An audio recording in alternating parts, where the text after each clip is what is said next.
Hey everybody, it's Neon. Check out what I have here. I have a 2-pack of garage door openers.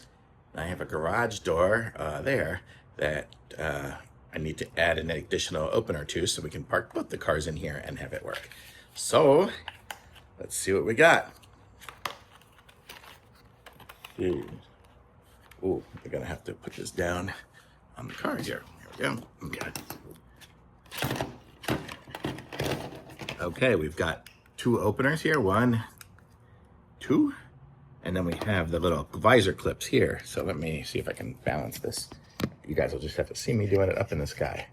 So the visor clip kind of slides in through either end there, like that. So slide it in and it'll look like that. Okay.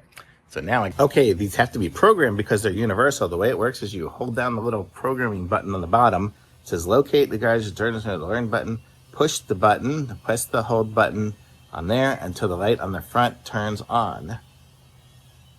Okay, light is on. And now I have to push this button here the number of times, which is, for me, it is 3. 1, 2, 3. And there it should be programmed. And press and release the control button you wish to use the number of times. And to exit the program, press any remote control button except the button that was just programmed. So I just push that. So now this button should be programmed for the Chamberlain. Let me try this again here. So you hold it down and then you push 1, 2, 3, and then you push any other button and that's it. And now that button is programmed for Chamberlain. So now I should be able to go up to my Chamberlain, which is up here. And I can push the learn button, which is up there somewhere. Did I get it?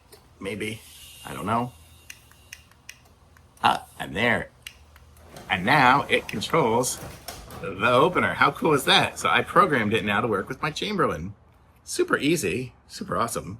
And then I can control the other 2 buttons to control different openers or anything else.